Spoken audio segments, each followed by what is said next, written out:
시청자 여러분 안녕하십니까? 더 리더입니다. IT 기술과 다른 기술들을 융합하는 융복합 기술은 세계적인 트렌드입니다. 각국에서도 융복합 기술을 개발하기 위해서 노력을 하고 있는데요. 이 중에서 대표적인 것이 바로 로봇 산업입니다. 과연 세계의 로봇 산업은 어디까지 진화하고 있을까요?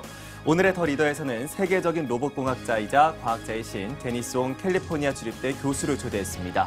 로봇 산업의 미래와 발전 방향에 대해서 말씀 나눠보겠습니다.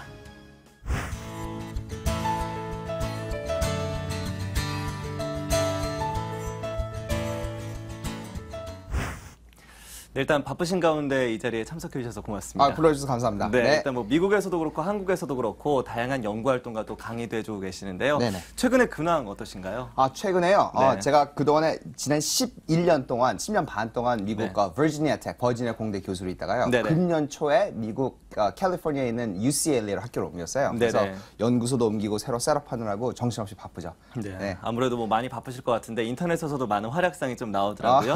강의도 많이 하시고요. 네네. 근데 요즘 뭐 미국에서 로봇 메커니즘 연구소인 로멜라의 소장을 맡고 계신다고 했습니다. 네네. 구체적으로 그 연구소에서 뭘 연구하고 있는지. 네, 로멜라는요, 네. Robotics and Mechanisms Laboratory의 약자 로멜라고요. 제가 박사 끝나자마자 버지니아 테크 교수가 됐을 때 제가 세운 저의 연구소입니다. 로봇 연구소인데. 네네. 이름이 얘기했듯이 Robotics and Mechanism, 로봇과 메커니즘 연구소. 그러니까 원래 로봇이 말씀하신 대로 굉장히 융합형 기술이죠. 네네. 여러 가지 뭐 기계, 전기, 전자 다 필요한데 네. 원래는 기계 쪽, 로봇 중에 기계 쪽으로 하려고 세웠는데 지금은 뭐 제가 하는 거 얼마큼 많이 아시는지 모르겠지만 네. 정말 이렇게 정말 재밌는 걸 많이 해요. 근데 그걸 하기 위해서 요즘 기계 쪽뿐 아니고 뭐 모든 거를 다 융합한 전체 시스템을 만드는 그런 로봇 연구소입니다. 네. 정말 재밌는 게 많다고 하셨는데 네네. 뭐 대표적으로 재밌는 것들을 꼽아주신다면 어떤 것들이 있을까요? 이거 방송 한 2시간 되나요? 뭐 여러 가지 있습니다. 네네.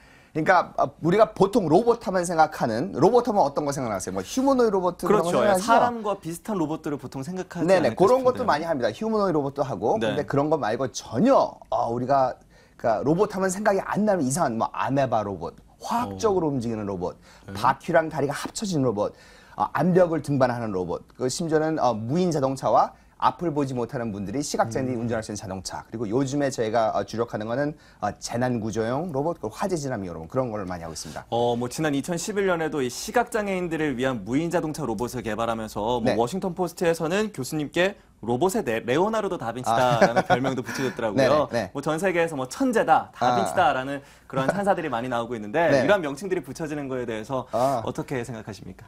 뭐 한 가지 정정하지만 사실 그 로봇 다빈치라는 말이 붙은 거는 네. 시각 장애인 자동차를 만들기 전에 붙었었어요. 그 전에 이전부터 붙었었는데. 아주 활약을 하고 계셨군요. 글쎄요. 그 천재란 말은 그 미국의 Popular Science라는 잡지에서 그 미국의 10대 무슨 뭐 천재 과학자 뽑히는 것도 뽑혀갖고 이렇게 막 말이 이렇게 퍼졌는데 저는 그렇게 천재로 부르면 되게 천재도 아니고 별로 안 좋아요. 네.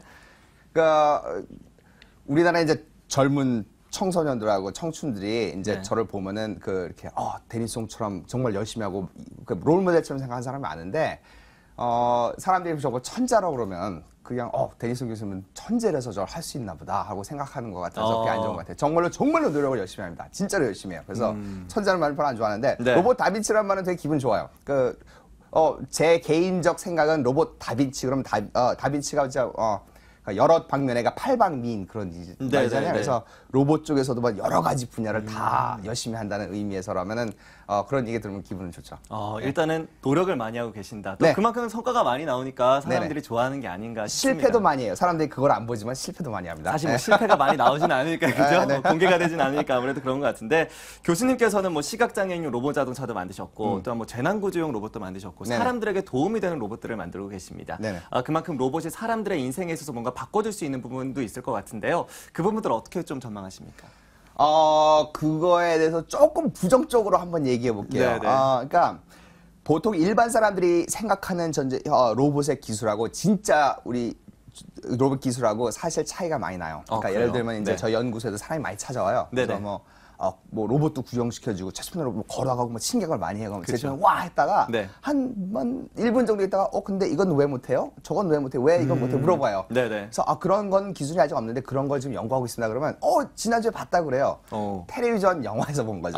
네네. 그러니까 보통 이런 사이언스 픽션 공상과학 영화에서 이런 로봇들이 너무나 멋있고 막 그런 걸 너무 봤기 때문에 사람들이 그 로봇에 대한 기대치가 너무 높다고 생각합니다. 하지만 지금 정말 익사이팅한 타임이에요. 지금 그러니까 예를 들어서 이제 로봇이 70년대 초서부터 이제 막 나오기 시작하면서 그때는 로봇 공학자들이 아이디어가 굉장히 많았어요. 와, 네. 이것도 할 수 있어, 저것도 할 수 있어. 근데 그때는 문제가 뭐였냐면 컴퓨터 기술이 발달이 안 됐어요. 컴퓨터가 로봇의 뇌죠. 그렇죠. 근데 지금은 이제 컴퓨터 기술이 작아지고 빨라지고 값이 내려가면서 그때 생각했던 아이디어들이 이제 조금씩 현실적으로 돼갑니다. 그래서 지금이 굉장히 로봇 기술이 갑자기 도약할 수 있는 그 아주 중요한 점이라고 생각합니다.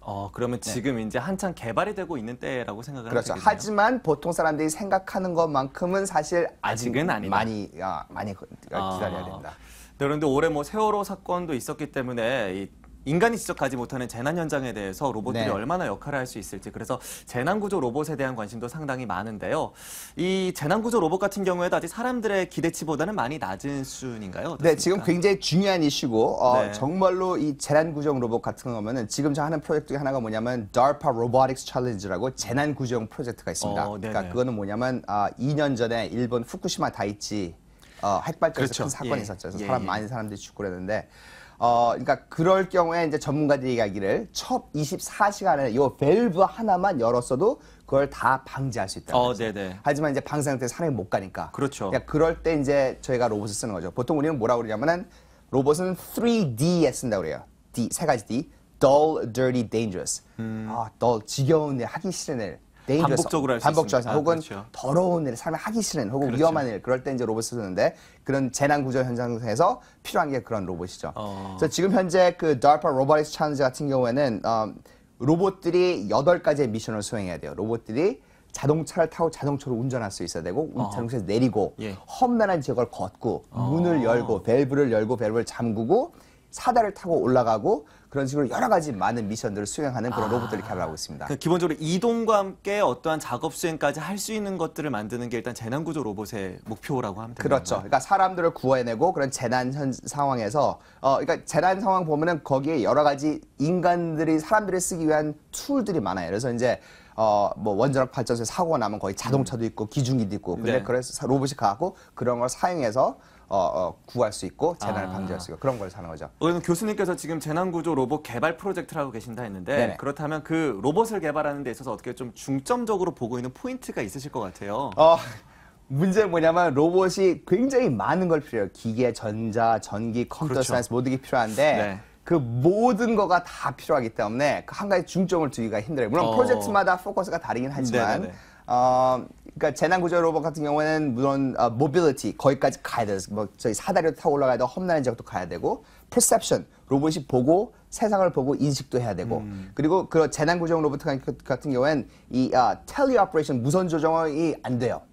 왜 안 되죠? 네, 왜냐하면은 그러니까 예를 들어서 보통 생각하면 재난구조용 로봇 무선 조정하면 되겠네. 당연히 로봇에 되겠죠. 네, 그렇게 카메라가 생각하는데. 달려 있고 무선으로 봐서 내가 모니터를 보고 네. 조이스틱을 조절해서 시그널이 가면 된다고 생각하는데 그런 이제 원자력 발전 같은 사고가 나면 우리도 이제 그 핸드폰 쓰다가 안 터진다 뭐 그런 표현 쓰잖아요. 이게 커넥션이 전파가 닿지 않는 부분들이 그래서 이런 있을 수 경우에는 있구나. 그 방사능 때문에 전파가 끊기고 그래요. 그래서 그냥 텔레오퍼레이션을 못 하고 supervised autonomy라는 개념을 씁니다. 그래서 로봇한테 상위 higher level 커맨드를 주면 그러니까 네. 로봇 저 문을 열어라는 말을 해주면 로봇이 스스로 문이 어느 거고 거기까지 어떻게 하고 문은 어떻게 여는지 그런 거는 스스로 판단하고 움직일 수 있는 그런 것도 중요하고요. 그래서 여러 가지 문제가 많습니다. 아직 갈 길이 멀어요. 근데 열심히 하고 있습니다. 네, 알겠습니다. 네, 앞으로도 기대를 해보겠습니다. 근데 기술이 발전하면 그만큼 좀 인간들의 역할이 줄어든다라는 우려도 있습니다. 뭐 지금도 무인 기술이 개발이 되면서 이 원래 사람들이 하던 일들을 뭐 로봇들이나 아니면 기계들이 대체를 하고 있고 그 때문에 노동력이 좀 줄어들 수 있다라는 이야기도 많이 나오는데 네네. 특히나 로봇이 개발되면 그러한 피해 또 우려가 되는 게 사실이에요. 네네. 이러한 부분들에 대해서는 부작용이 있지 않을까 싶은데. 네, 맞습니다. 근데 그 로봇뿐만 아니고 항상 네. 어떤 새로운 기술이 생기면 거기에 대한 사회가 일단 이렇게 뭐라 그러죠? 이렇게 약간 반발하는 그런 예를 들어서 산업혁명 때 러다이트라는 운동이 있었죠. 증기기관이 발전하고 그러면서 사람들이 네. 기계를 파괴하는 그런 무브먼트가 있었어요. 지금은 다 우리가 다 억셉트하지만 그렇죠. 로봇도 그런 것 같아요. 근데 지금 말씀하셨듯이 로봇들이 사람들의 직업을 가져가는 것은 맞습니다. 네. 근데 재밌는 사실은 제 개인적 의견은 뭐냐면 로봇들이 가져가는 직업들은 미래예요. 미래 네네네. 사람들이 어떻게 생각할 거냐면 과거에 그런 걸 사람들이 했단 말이야? 정말 비인간이고 비윤리적이구나. 그런 직업들을 로봇들이 가져갈 거라고 그래요. 라고 생각을 합니다. 네. 그래서 지금도 보면은 지금도 로봇 많이 사용되고 있잖아요. 뭐 공장 자동화 이런 거 졸업하고 그렇죠. 그런 거. 뭐 지금 타고 계시는 자동차도 다 로봇이 하는 건데 그런 거 아주 단순한 작업 그런 거는 사실 사람이 해서는 안 될 일이라고 생각을 하기도 하고. 그리고 또 하나 재밌는 거는 직업들을 가져가는 건 맞습니다. 하지만 제 생각에는 직업이 없어지는 것보다 더 많은 직업이 새로 생길 거라고 믿습니다. 예를 들면 자동차가 없었을 때 네. 그때는 뭐 자동차 보험이라는 것도 없었죠. 주유소도 없었죠. 네. 자동차 정비고도 없었고 딜러도 없었잖아요. 네. 그러니까 이런 새로운 로봇 산업이 발전하면서 또 그만큼 또 새로운 일자리가 더 많이 생길 거라고도 생각합니다. 네, 로봇이 아무래도 사람들이 위험하거나 아니면 지루하거나 더러운 직업들을 좀 많이 맡아줄 수 있을 것이고 네. 또 그만큼 다른 직업들이 많이 생길 수 있다라는 네, 견해를 그렇게 좀 생각합니다. 주신 건데요. 근데 또 로봇이 왜 인간을 공격할 수도 있다 이러한 영화들도 많이 있죠. 그렇죠. 그런 두려움도 사실 있는 게 네네. 맞아요. 그렇다면 그 부분에 대해서는 또 어떻게 생각하십니까? 그것도 굉장히 센스티브한 건데 네. 그것도 많은 경우에 헐리우드 영화에 로봇 나오는 영화 보면 거의 다 항상 악당으로 나오죠. 그렇죠. 뭐 터미네이터 그렇고 뭐 그런 것도 영향이 있지만 맞는 말이긴 해요. 그러니까 네. 우리 과학자, 공학자들도 정말 고민해야 중요한 겁니다. 윤리적인 문제죠. 제가 어떤 기술을 개발하는데 이 기술이 내가 의도하지 않았던 다른 곳으로 다르게 쓰이는 거에 대한 그런 고민이 꼭 필요하다고 생각합니다. 로봇도 그렇지만 모든 기술이 그래요. 제가 그러니까 이런 예를 상당히 얘기를 많이 해요. 네. 그 망치 얘기를 많이 합니다. 무슨 얘기냐면 들으셨는지 모르겠지만 망치는 못을 박을 때 쓰는 거잖아요. 근데 그렇죠. 어떤 사람이 그 망치를 누구를 때려서 치면. 쳐봤다고 생각해요. 그게 네. 망치의 잘못도 아니고 망치를 만든 사람 잘못이 아니죠. 그렇죠. 망치를 사용한 사람이 이 망치의 오리지널 의도가 아닌 다른 의도를 썼던 거예요. 그러니까 결국은 로봇의 기술의 문제라기보다는 사람의 사용하는 윤리에 사람. 관한 그런 거의 문제라고 생각합니다. 네, 그렇다면 그 윤리적인 문제에 대해서도 앞으로도 좀 고민이 필요하고 그만큼 또 로봇 기술의 개발도 필요하겠죠. 네. 맞습니다. 그럼 이렇게 해서 로봇 공학에 대한 이야기를 좀 나눠봤는데요. 이제는 교수님의 좀 개인적인 이야기들도 좀 들어보도록 네, 하겠습니다. 그러죠. 네, 아무래도 로봇 하면 저 어렸을 때만 해도 되게 추상적인 것에 불과했어요. 그런데 왜 언제부터 로봇을 개발해야겠다라고 생각하셨는지 네. 그 계기가 궁금합니다. 계기는 확실히 있어요. 어떤 거죠? 7살 때 네. 그 영화 스타워즈 제일 처음 사탄 제일 처음 보고 네.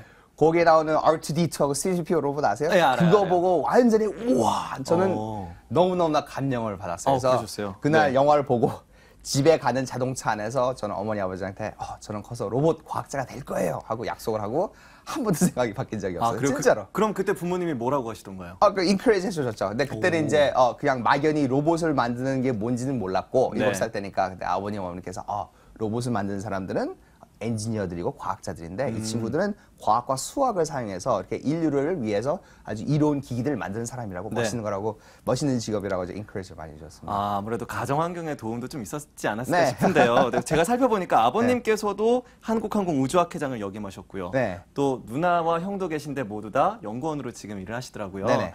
아무래도 공부와 관련된 직업들을 많이 하고 계신데. 어머님도 교수시고요. 네, 그러니까요. 그러니까 우리나라에서 교육에 대한 관심이 많잖아요.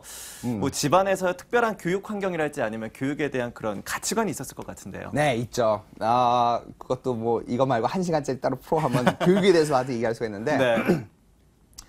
뭐 저도 한국에서 계속 교육 받았습니다. 유치원부터 대학교 2학년까지 쭉 나왔고 한국 고3 때도 다 독서실에서 막 새벽까지 공부하고 그랬었는데 네. 저희 집 안에서는 그러니까 어렸을 때는 저는 밖에서 맨날 뛰어놀았어요. 저는 공부 안 했어요. 요즘에 그러셨어요? 어린 친구들 보면 뭐 전혀 다르죠. 뭐 학원 다니고 네. 안쓰러운데 제가 하는 로봇들을 사람들이 보면 굉장히 창의적이라는 말을 많이 써요. 정말 보시면은 정말로 와 기상천외하는 그런 로봇들이 많은데 네. 그런 창의력은 제가 생각하기에 제가 밖에서 뛰어서 놀고 그렇기 때문에 생겼다고 생각해요. 그래서 창의력은 뇌가 놀 때 나온다라고 제가 맨날 얘기하는데 네. 어렸을 때는 그래서 저는 그러니까 초등학교 때까지는 정말 공부보다는 밖에서 뛰어놀고 그냥 교과서만 그냥 책들도 많이 보고요. 그리고 제가 또 좋았던 게 뭐냐면 집에 있는 가전제품은 다 뜯어서 그냥 드렸어요. 진짜로 모든 거. 네. 청소기, 세탁기, 심지어 컬러 TV 그때 제일 처음 나왔을 때도 네네. 사자마자 다 뜯어서 고장내 드리고 막 그랬죠. 근데 제가 부모님께 정말 감사드리는 거는 그런 거 고장낼 때마다 저를 한 번도 혼내신 적이 없어요. 다른 일로는 혼을 많이 났지만 네. 그런 가전제품을 뜯은 거에 대해서는 혼을 내지 않으셨어요. 왜냐하면 그게 전부 다 호기심에 그게 어떻게 작동되는지를 네. 이해하려는 그런 것 때문에 했다는 거를 생각해 주셔서 그런 것 같은데 저도 이제 부모지만 그때 화나잖아요.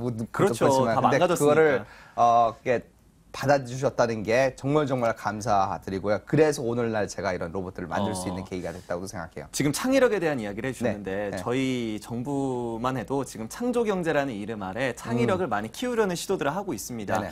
지금 뭐 시청하시고 계시는 분들을 위해서라도 창의력을 좀 더 개발시킬 수 있는 방법이 있다면 혹시나 뭐 교수님께서 갖고 계시는 그런 방법이나 아니면 네. 뭐 그런 해안들이 있다면 어떤 것들이 있을까요? 많은 분들이 이렇게 물어보세요 저한테. 네. 데니슨 교수님 창의력은 어떻게 하는 거냐고. 그러니까요. 그러니까 저는 개인적으로 정말 제가 창의적이라고 자부를 해요.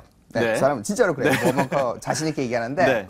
근데 그 창의력 어디서 나오냐고 이렇게 물어보면 이렇게 대답을 하기 힘든 게 그냥 저는 자동적으로 이렇게 막 자면서도 막 머리에서 이렇게 나오고 그러거든요. 근데 그거를 생각해 보면은 아까도 잠깐 얘기했지만 저는 노는 걸 좋아해요. 네. 그러니까 책상에 앉아서 공부도 열심히 하고 연구에서 연구도 하지만 그거 말고도 밖에 나가서 여행도 많이 다니고 그리고 자기 분야가 아닌 다른 분야의 사람들하고도 저 친구가 많아요. 그런 사람들 만나서 얘기하면서 이렇게 머리를 탁 때리는 듯한 그런 것들이 느낌이 나요. 그런 것들이 다 사실은 로봇이랑 전혀 관계가 없는데 그런 거에 다 연결이 되는 것 같아요. 그래서 창의력에 제일 중요한 거는 호기심이라고 생각합니다. 호기심. 어린이들 보면 눈 반짝반짝 하잖아요. 그렇죠. 어린이들은 세상을 보면 모든 게 신기한 거예요. 이 물컵을 봐도 신기하고, 이 테이블이 어떻게 붙어있지? 지금 여기가 어떻게, 이런 거 보면 네. 신기한데, 어린이들 하면서 그 반짝반짝한 호기심의 눈을 잃어버립니다. 근데 저는 그거를 지금도 간직하려고 노력을 해요. 네, 근데 그런 것들이 결국 창의적으로 연결이 되는데, 어린이는 거기서 호기심에서 끝나지만, 어른들이 그런 호기심을 갖고 있고, 그리고 공학한 사람 같은 경우에는 그 수학과 과학과 지식이랑 그렇죠. 호기심이 연결되면 새로운 기술이 나오고 창의적인 기술이 나오는 거라고 개인적으로 생각해요. 아, 그래요? 네. 그렇다면 제가 그 교수님께서 그렇게 창의력을 많이 가지고 계시고 또한 그걸 위해서 많이 논다고 표현을 하셨잖아요. 네. 근데 그러한 부분들이 우리나라와 미국 간의 또 환경의 차이가 아닐까 싶습니다. 특히나 연구하는 환경의 차이가 있지 않을까 싶은데 우리나라는 무조건 열심히 하면 연구 잘하는구나 합니다. 네. 근데 미국과의 좀 차이가 있다라면 어떤 부분이 있다고 보십니까? 네, 저는 이제 대학교 연구소에 있지만 대학교니까 교육적으로 좀 얘기를 할게요. 네네. 일단 첫째 하나는 저는 한국에서 쭉 유치원, 중학교, 초등학교 쭉 대학교까지 나왔기 때문에 네네. 뭐 교육 환경은 한국에서 교육을 받았습니다. 이제 미국에서는 가리키니까 그 교육을 좀 비교를 하자면 뭐 여러 가지가 있는데 한 가지 다른 점은 이제 제가 가리키는 학생 중에서 한국 학생들, 유학생들이 있어요. 네. 이 친구들은 수학 문제를 기가 막히게 기똥차게 풀어요. 풀죠. 막 딱 풀면은 미국 애들이 우와 이거 뭐 인간 계산기라고 그러는데 네. 혹은 숙제를 내주는데 숙제 경우엔 답이 있다는 전제 조건으로 나오는 문제죠. 그리고 그렇죠. 숙제를 풀기 위한 모든 그 데이터가 다 줄여. 그런 건 잘해요. 하지만 오픈엔드 프로젝트 예를 들어서 뭐 답이 정해져 있지 않다든가 이렇게 프로젝트 카드를 내주면은 뭐를 어떻게 손댈지를 모릅니다. 그런 게 왜 있냐 생각하면은 보통 우리 보통 얘기하는 주입식 교육. 그러니까 이거는 이렇게 그러니까 수학은 잘 푸는데 그거를 어디에 왜 배우는지, 그걸 어떻게 활용할 수 활용하는지 있는지. 그런 거를 전혀 가르쳐 주지 않기 때문에 그렇죠. 응용이 안 되는 거고. 그리고 또 다른 건 아마 조심해서 얘기할 텐데 아마 제 개인 의견으로 네. 우리나라 한국의 의식 구조나 그런 것 중에 하나가 뭐냐면은 그러니까 1등 아니면 안 된다는 그런 게 있는 것 같아요. 그래서 서로 이렇게 눌러서 먼저 혼자 올라가려는 그런 마인드가 있는 것 그렇죠. 같은데 그런 것 때문에 이제 미국에서는 제가 프로젝트를 줄 적에 그룹 프로젝트를 주잖아요. 네. 같은 그룹에서 이런 걸 만들어야 된다. 그러면 같이 일을 해야 되는데 그러니까 많은 경우에 한국 학생들은 거기서 점수를 잘 받기 위해서 진짜 협동이 아니고 자기가 그 그룹에서 올라가기 위해서 돋보이려고. 네, 그런 경우가 많아요. 근데 다른 미국 친구들은 generally 정말 토론을 통해서 진짜 함께 협동해서 같이 결과물을 만들기 위한 그런 노력을 더 많이 하는 경우를 보통 봐요. 그리고 토론하는 거. 예. 토론을 우리나라 학생들 잘 못합니다. 맞아요. 자기가 진짜 생각하는 거를 그러니까 뭐 영어 문제도 있겠지만 자기 생각을 표현하고 진짜로 디베이트는 잘해요. 내가 맞는 거를 갖다가 나는 이렇게 했기 때문에 나는 맞고 넌 틀려 하는 그런 디베이트는 잘하는데 같이 토론해서 같은 결론을 이끌어내는 그런 거는 잘 못한다고 생각해요. 저는 그런 부분에서 왜 그런 생각이 드는가 하면 우리나라가 항상 정답을 요구하기 때문이 아닌가 싶은 생각이 들어요. 네. 저희 선생님한테 선생님이 뭔 질문을 하면 저 정답이 뭘까를 생각하지 내 생각이 뭘까를 생각하지 않거든요. 네, 그런 것 같습니다. 네, 맞습니다. 그래서 약간 네. 토론이 잘 안 되고 그런 부분도 있는 것 그러니까 같은데 우리가 진짜로 생활에서 진짜로 문제가 있을 때 정답이 하나가 있는 경우는 드물죠. 없죠. 네, 정말 그렇죠? 드물죠. 근데 우리나라에서는 그런 교육에서 자라다 보면은 마인드셋이 이렇게 바뀌는 것 같아요. 아, 네, 알겠습니다. 자, 그렇다면 이제 한국과 미국 간의 로봇 그 개발하는 환경의 차이도 좀 있을 것 같습니다. 물론 네네. 뭐 사람들도 다르고 또 환경도 다르다 보니까 네네. 그 개발에서의 어떤 것을 추진해내는지 그런 부분도 다를 것 같은데 정부에서는 뭐 전폭적으로 지원해주겠다라는 이야기 많이 합니다. 네네. 정부가 어디에서 도와줘야 될까요? 일단 미국에서 그러니까 네. 제 연구자들 굉장히 친한 친구 같고 한국에도 로봇 하시는 분들 굉장히 많이 알아요. 네. 미국에서는요 한국에 있는 연구하시는 분들 되게 부러워해요. 왜죠? 뭐 신문 같은 거 내가 보면 와 우리나라 정부에서 뭐 로봇이 뭐 몇 대 산업 그래서 뭐 예. 투자도 많이 하고 예. 그런 거 와 한국에서는 정말로 좋겠구나 그렇게 생각하는데 한국에 와서 로봇 개발자 연구자들 얘기하면 또 그게 아닌 것 같아요. 굉장히 스트레스도 많이 받고 그래요. 그래서 보면은 한국에서도 정말로 저보다 똑똑하고 더 훌륭하신 여러분들이 로봇 하시는 분이 굉장히 많이 계세요. 네. 근데 좀 안타까운 건 뭐냐면은, 그러니까 이런 거 얘기할 때 조심해야 되는데, 그러니까 정부에서 이제 지원을 해주잖아요. 뭐 연구비한테 지원해줄 때, 좀 안타까운 게 당장 돈이 되는, 당장 결과가 되는 그런 거를 자꾸 예. 이 압력에서 맞아요. 연구하시는 분들이 이 압력이 너무나 많은 거예요. 그리고 또 위험한 게 뭐냐면은 이게 탑을 쌓는 거랑 똑같아요. 그러니까 미국 같은 경우에는 fundamental science, 원천 기술이라고 그러나요? 그 밑에 있는 베이스가 되는. 베이스를, 네. 그 과학을 지원을 많이 해주는데. 기초과학에 대한 투자가 많은데 많죠. 우리나라에서는 당장 돈이 되는 탑의 꼭대기만 탑으로, 예. 원하니까 급하게 해야 되니까 이제 탑을 쌓는데 이게 그렇죠. 기반이 쌓이지는 게 아니고 막 쌓으니까 결국은 제가 걱정하는 게 우리나라에서는 결과적으로 탑이 이제 무너질 수도 있지 않을까 하는 그런 걱정도 좀 있긴 하고요. 뭐 그래서 이제 기초과학을 공부하는 학생들은 사실 적습니다. 요즘 뭐 이공계로 진출하는 학생들이 많다고 하지만 대부분들이 공학 쪽으로 진출하지 기초과학으로 가지 않거든요. 네네. 그만큼 정부의 관심도 적고 정부의 돈도 그리 들어가질 않습니다. 하지만 미국과는 파견이 다릅니다. 네. 미국에서는 뭐 우리나라 같은 경우에 정부의 돈을 투자하면 몇 년 안에 이걸 평가를 해서 이게 옳게 된 건지 안 된 건지를 평가합니다. 근데 미국은 그렇지 않은가 봐요. 네, 그 연구자들은요 네. 압력이 많으면은 창의적인 아이디어가 안 나와요. 그렇죠. 계속 답을 찾아야 되거든요. 네, 자유를 주고 생각할 시간을 주고 그런 프리덤을 주면은 예. 아주 훌륭한 여러 가지 기술과 로봇들이 나올 거라고 믿습니다. 그렇다면 미국 정부에서는 그런 걸 판단하는 기준 자체가 없습니까? 있죠. 뭐 annual report도 내야 되고 끝나고 네. 나서 결과도 내야 되고. 하지만 그러니까 한 가지 좋은 예를 들게요. 어떤 프로젝트를 맡아서 했는데 네. 실패를 했다고 쳐봐요. 우리나라에서는 어떻게 돼요? 그래서 기업 큰일 하면 나잖아요. 이렇게 되죠. 한번 연구비를 받아서 하다가 실패를 하면 그 다음서부터는 끝이에요. 맞아요. 하지만 미국에서는 예를 들면 프로젝트가 실패를 하잖아요. 그럼 실패한 것 자체가 결과입니다. 실패했다는 게 나쁜 게 아니에요. 뭐 물론 성공하는 게 더 좋지만 그렇죠. 실패하면 이렇게 했는데 안 되더라. 그거는 다음에 연구하는 사람들을 위해서 이렇게 그런 레슨이 되는 거잖아요. 그래서 그거는 실패는 실패 그 자체로도 충분한 가치가 있다는 걸 인정을 해줍니다. 근데 우리나라에서는 그 마인드세트가 그렇게 안 되는 것 같아서 좀 그런 아쉽습니다. 부분이 약간 좀 차이가 있는 것 같네요. 네. 맞습니다. 저도 좀 많이 동감이 되는 부분 중에 하나네요. 자, 그리고 요즘 이제 데니슨 교수님을 보면서 로봇 공학자로서의 꿈을 키우는 젊은이들이 상당히 많습니다. 네. 창의적인 로봇을 만들겠다, 뭐 이런 꿈을 가진 청년들이 많은데 네. 이 사람들을 위해서 어떠한 조언을 해주실 수가 있을까요? 어떠한 좀 바라는 점을 이야기해 주시죠. 바라는 점? 네. 네, 있습니다. 우리나라 젊은 친구들하고 특히 로봇 좋아하는 친구들하고 자주 만나요. 만나서 네. 얘기도 학생들 얘기를 하는데 우리나라 학생들 중에 로봇 좋아하는 친구들은 정말 로봇을 너무너무 열정적으로 사랑하고 좋아하고 막 심지어 학교 수업 빼가면서 로봇 만들고 대회 나가고 상 타고 그런 친구 굉장히 많이 봐요. 네. 그런 열정과 패션과 손재주는 최고입니다. 하지만 진짜 로봇 연구, 세상을 바꿀 진짜 로봇 연구를 하기 위해서는 네. 패션, 열정과 손재주 가지고만은 안 돼요. 진짜로 로봇 연구를 하기 위해서는 손재주와 열정 말고 진짜로 거기에 필요한 지식들, 예를 들어서 학교에서 배우는 과학, 수학 그런 것들이 필요한 거죠. 네. 근데 많은 경우에 그건 없이 그 손재주와 열정 가지고만 하는 로봇을 하는 친구들인데 그거는 로봇을 취미로서밖에 로봇을 하지 못해요. 진짜 그걸 넘기 위해서는 네. 진짜로 공부를 열심히 해야 되는 뭐 판에 박힌 소리죠. 공부 열심히 해야 된다는 거. 근데 진짜 맞습니다. 세상을 바꾸는 로봇을 기술을 개발하기 위해서는 정말로 공부 열심히 해야 돼요. 근데 그 공부를 왜 하는지를 아시면 공부도 재밌어진답니다. 우리나라 친구들 같은 경우에는 네. 뭐 안정적인 직장을 많이 찾고요. 그리고 지금 내가 좋아하는 것보다는 돈 혹은 명예를 빨리 얻어야 된다는 생각을 많이 하는 게 사실입니다. 네. 그래서 많은 사람들이 뭐 공무원을 하고 싶어 하고 명망 있는 직업들 하고 싶어 하는데 네. 그런 친구들과 좀 생각이 다르신 것 같아요. 네. 내가 행복한 걸 하겠다. 내가 좋아하는 일을 하겠다라고 하시는데 어디에서 오는 생각의 차이라고 생각하시나요? 글쎄 그냥 뭐 어렵게 얘기하면 인생관에 관한 건데 저는 네. 그런 어려운 말 싫고 그냥 우리가 살면서 우리가 하려는 게 뭐예요? 행복해지는 거잖아요. 자기 그렇죠. 행복을 최대 맥시마이즈 하는 거고 저는 또 재밌는 게 뭐냐면 남들을 행복하게 해주면 제가 행복해요. 그래서 남들을 도와주는 게 저 이기적입니다. 남들을 도와주는 이유가 뭐냐면 내가 행복하게 행복하기 도와주는 위해서. 거거든요. 네. 근데 제가 할 수 있는 거는 제가 잘하고, 그러니까 제가 잘하고, 네. 제가 좋아하고, 가치 있는 일, 요 세 개의 공통점이 결국 제가 학교에서 가리키고, 인재를 양성하고, 로봇을 연구하는 거거든요. 그게 세 가지가 하는 게 제가 좋아하는 거거든요. 그래서 사회에 기여를 하려고 그러고, 근데 그게 어디에 뭐 무슨 뭐 해야 되니까 하는 것도 아니고, 그러면 제가 즐거워서 제가 하는 겁니다. 예. 단순히 그러니까 나의 행복을 위해서 네. 내가 행복한 부분들을 찾다 보니까 결국 이 자리에 서 계신 거고 네, 돈 중요하죠. 여기도 네. 뭐 머니투데이 방송이니까 머니잖아요. 돈 중요한데 제 개인적 생각은 네. 돈이라는 건요. 어느 정도까지 있으면 필요합니다. 없으면 안 되죠. 어느 네. 정도까지 있으면은 행복을 위해서는 돈 말고 더 중요한 것들이 많다고 생각합니다.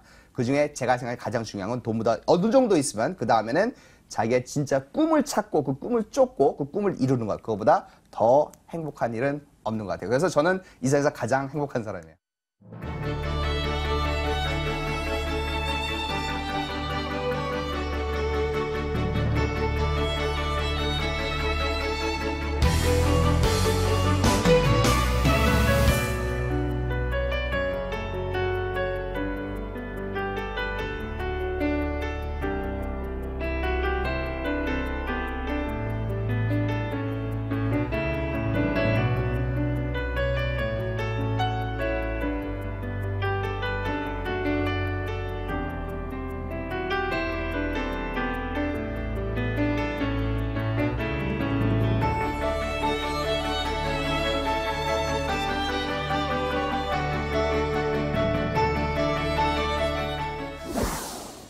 시각장애인을 위한 로봇, 그리고 재난에서 사람을 구할 수 있는 로봇.